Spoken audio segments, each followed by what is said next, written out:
को डांट ले निर्भय बनो फकीर।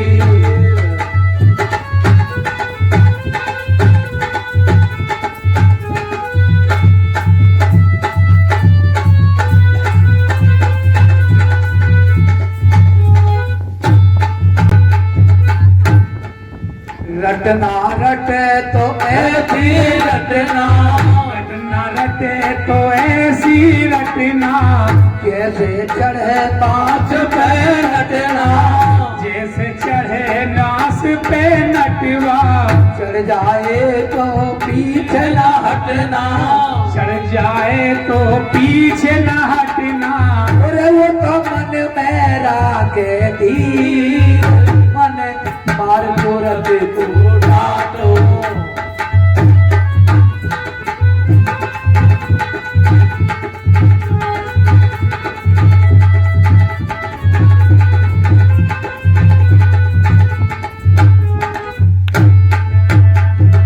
अरे मन मार तुरंत तू डांटो, तुम निर्भय बनो फकीर।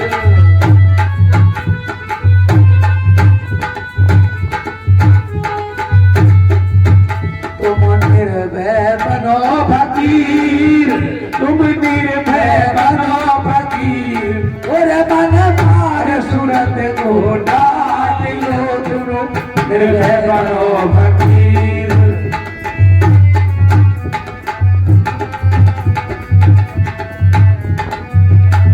हाँ, सदगुरु अवतार महाराज जी समझा रहे हैं कैसे भजन की जरूरत है। मन मार सूरत को डांट लो, फिर निर्भय बनो फकीर। रटना रटे तो ऐसी रटना, जैसे चढ़े बांस पे नटना, चढ़ जाए तो ना पीछे हटना। को मन में राखे धीर, मन मार सूरत को डांट लो, तुम निर्भय बनो फकीर। बेटियों, पहले नट हर जगह कलाकृति के लिए आते थे, बांस गाड़ दिया जाता था और उस पर बांस के ऊपर नटनी चढ़ जाती थी और नटवा ढोल बजाता था। तो सदगुरु कहते हैं कि भाई गुरु ते ऐसी लगन लगा, ऐसी रटना रट कि सतगुरु का नाम तुम कभी भूले मत। सतगुरु का नाम जो है का अपनी जिह्वा पे हर समय जो है रटता रहे। कि रटना रटे तो ऐसी रटना, जैसे चढ़े बांस पे नटना, और चढ़ जाए तो ना पीछे हटना। मन में रखे नहीं, जब बांस पे नटनी चढ़ जाती है, नटवा ढोल बजाता है और पूरा संसारी लोग तमाशा देखते हैं, लेकिन नटनी नाच दिखा रही है बांस पे। अगर वाका तनक भी ध्यान बांस से हट गया तो नीचे आकर के गिर जाए। तो देखिए, इस तरह से हमें सजना है भजन के। और फिर दूसरे कलश में समझाया है, मने मार तुरंत को डांट ले, तुम निर्भय बनो फकीर।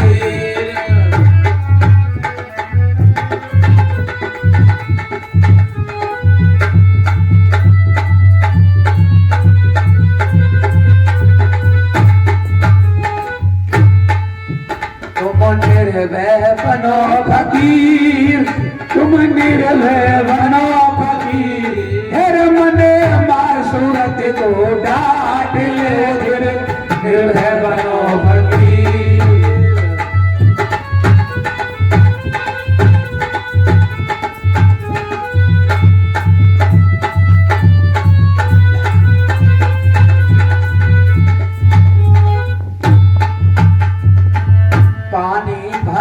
चली पनिहारी, पानी भरन चली पनिहारी, सिर पे घड़ा घड़े पे जारी, सिर पे घड़ा घड़े पे जारी। हसरत के बदला में सारी, हसरत के बदला में सारी। वो तो नाच लिखन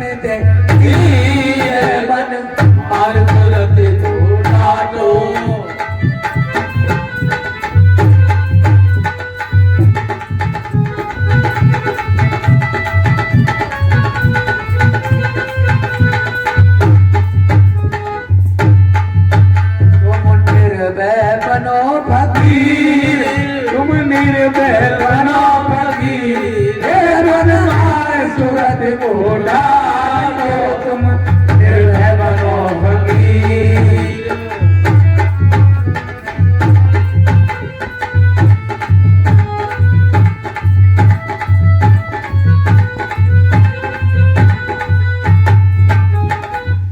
दूसरे कंश में सतगुरु रविदास महाराज जी समझाते हैं कैसे भजन की जरूरत है। पानी भरन चली पनिहारी, सिर पे घड़ा घड़े पे झारी, हंस हंस के बतला में सारी, उतर ना छिड़कन ने नीर, मन मार सुरत उतर। बेटियों, अब तो घर घरों में नल लगे हुए हैं, हर घरों में समर मिलेगा। अब तो बटन दबायो और पानी पानी कर देगा। लेकिन पहले हमारी बहन बेटियां कुआं से जल भरने के लिए जाती थी कि पानी भरन चली पनिहारी, सिर पे घड़ा घड़े पे जारी। सिर पे घड़ा था और उसके ऊपर झारी रहती थी पीतल की, यानी, और हाथ में नेजू थी और नीचे बाल्टी। हाथ बगल में नेजू डाल ली, दोनों हाथन में बाल्टियां, ऊपर जो है सर पे घड़ा घड़े पे जारी। 4-5 बहन बेटियां कुआं पे पहुंच गई, जल भर के चल रही। तो सदगुरु कहते हैं कि पानी भरन चली पनिहारी, सिर पे घड़ा घड़े पे जारी, हंस हंस के बतला रही सारी। और रास्ता चल रही है और खूब हंस हंस के बतलाती चली आ रही हैं। लेकिन उनके ऊपर जो सर पे जो है घड़ा रखा है, घड़े के ऊपर झारी है, उसमें से एक बूंद नीर की तरी को नहीं छिड़कने देती है। तो ऐसे हमें ध्यान की जरूरत है। अगर उनका नेक ध्यान हंस हंस के बतलाने पे भी उनकी सूरत कहाँ पर रहती है? घड़े पर। ऐसे ही हमारी जो सूरत है का गुरु के शब्द में ही रहनी चाहिए।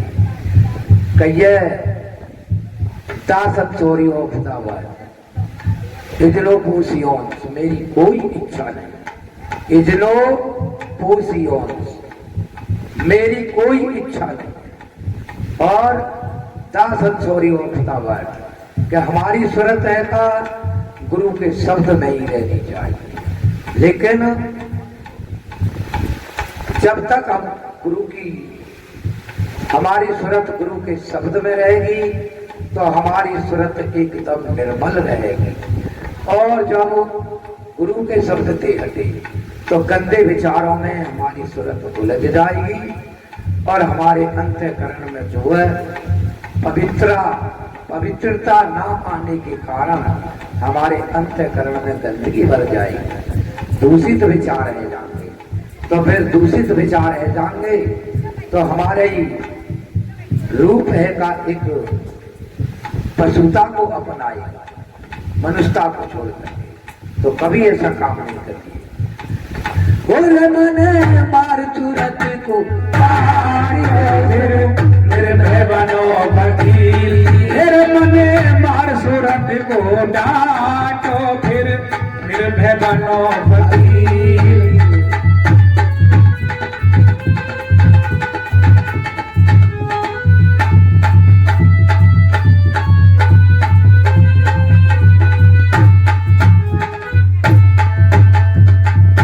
मकना हाथी जल में नहावे, मकना हाथी जल में नहावे, बाहर आवे रुदन मचावे, बाहर आवे रुदन मचावे, नुगरे की ना संगत भावे, नुगरे की ना संगत भावे। आई मेरे खेच चले गुरु की मने मार सूरत को डांटो।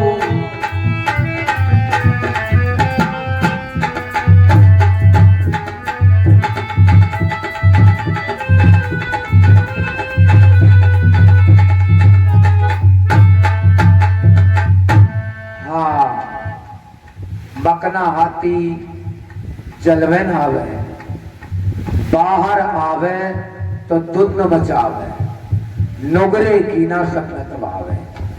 देखिए मकना हाथी कौन है? हमारे अंदर मन है।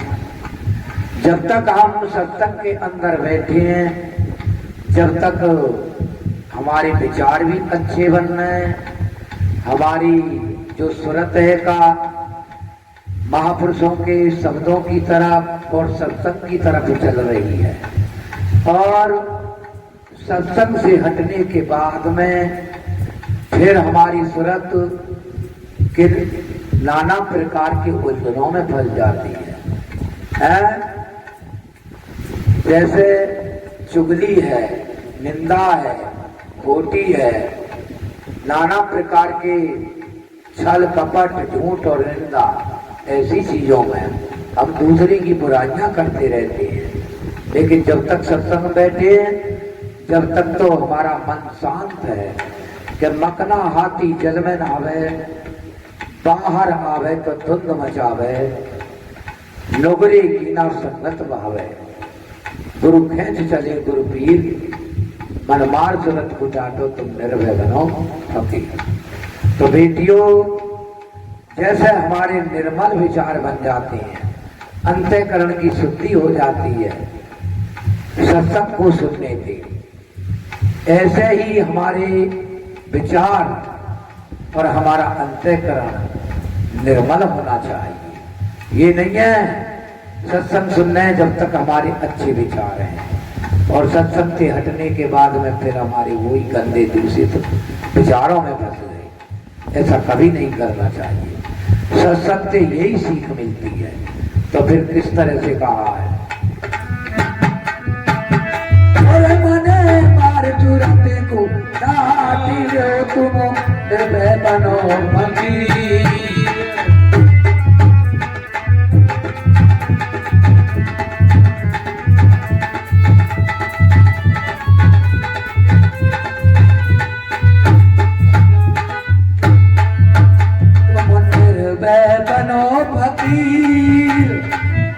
तुम निर्भय बनो फकीर, और मन मार सूरत को डालो तुम, निर्भय बनो फकीर।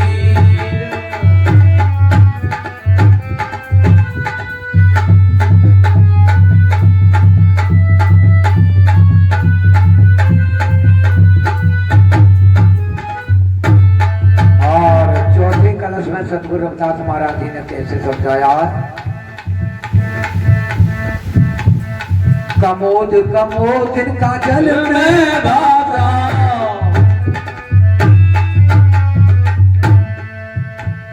कमोद कमोद का जल में भागा,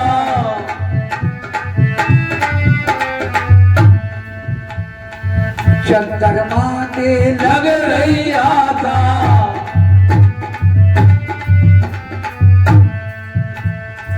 चंद्रमा के लग रही आगा,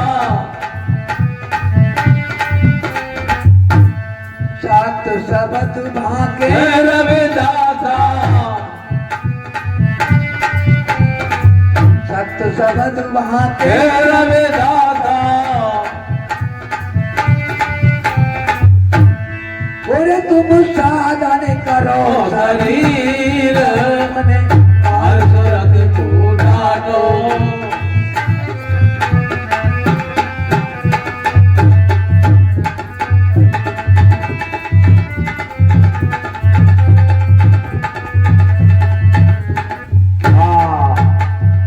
बेटियों, कमोद और कमोदिन किसके लिए कहा है? तालाब में आपने चकोर और चकोरी नाम के दो पक्षी देखे होंगे, चिड़िया जैसे होते हैं, बहुत छोटे, के चंद्र चकोर। कमोद कमोदिनी का जल में वासा, चंद्रमा पे लग रही आशा। उसको चकोर और चकोरिनी नाम के दो पक्षी तालाब में रहते हैं, उनमें कितना बड़ा प्रेम है। जब वो जल पे तैरेंगे तो पति और पत्नी एक सूद में रहेंगे, ना तो पत्नी पीछे को हटेगी, ना पति आगे को बढ़ेगा। कितना बड़ा प्रेम है उस उनमें, जानवर पक्षियों में। तो सतगुरु रविदास महाराज जी कहते हैं कमोद कमोदिन का जल में वासा, चंद्रमा से लग रही आशा। पूरे दिन तालाब में एक साथ इतने प्रेम में बंधे हुए हैं कि वो पति और पत्नी एक मिनट को दूर नहीं हो सकते हैं। और जब रात्रि आती है और चंद्रमा निकलता है और सूर्य छिप जाता है, तो पत्नी उस पार पे और पति जो है दूसरी पार पे हो जाता है। तो दोनों पूरी रात तालाब में काट देते हैं, लेकिन पति और पत्नी कहां पर उनकी सूरत रहती है? चंद्रमा की तरफ। पूरी रात पति और पत्नी चंद्रमा को देखते रहते हैं, और जब चंद्रमा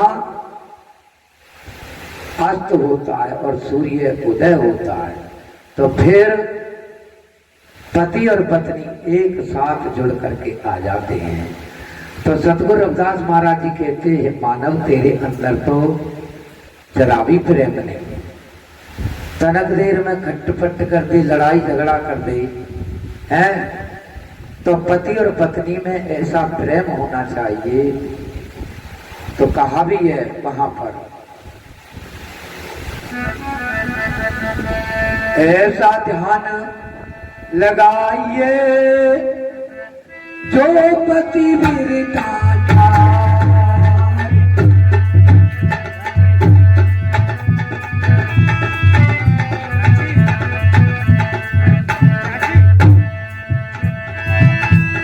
कराची सुबह दर चले बातें करे।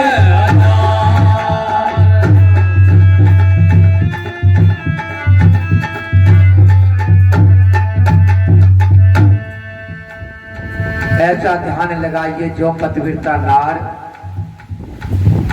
घड़ा शीश पे घर चले बातें करे हजार। पतिव्रता जो नारी जो होती है वो अपने पति पे सुरत रखती है, दूसरे की तरफ गंदी नजर से कभी नहीं देखेगी। तो नारियों के भी स्वभाव बतलाएं। गुरु रामचरितमानस में भी एक चौपाई आई है पतिव्रता नारियों की विषय में। सोपति वीरता देखत कैसे,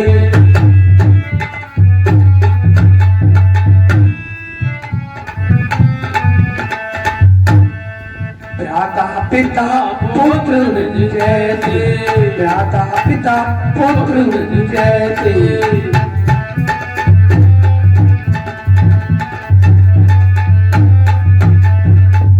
जो पतिव्रता स्त्री है इस संसार को कौन सी दृष्टि में देखेगी?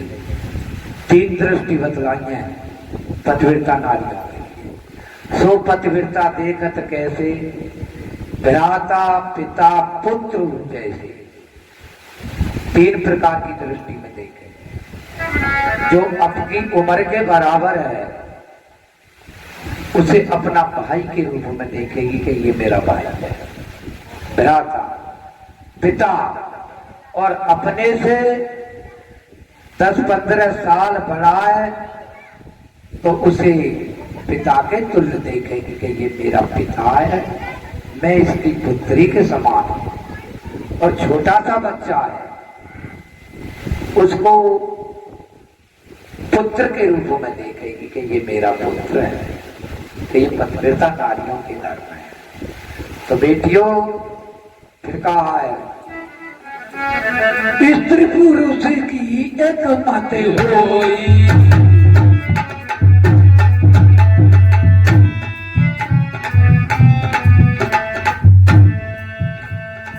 नार पुरुष की एक मत होई, जुग जुग राज करेंगे कोई, जुग जुग राज करेंगे कोई।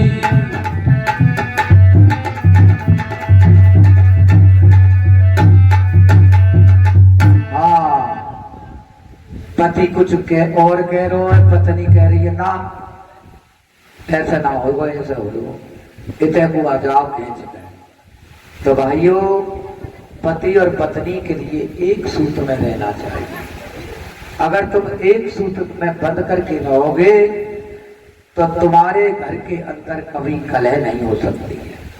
बच्चों पे भी कंट्रोल कर सकती हो, बेटियों पे भी कंट्रोल कर सकते हो।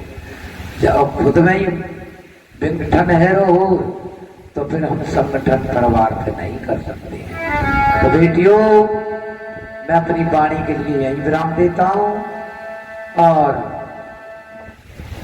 जीतपाल उपकारी जी आए और समय जो है सुबह की तरफ मुहूर्त का बेला का समय चल रहा है।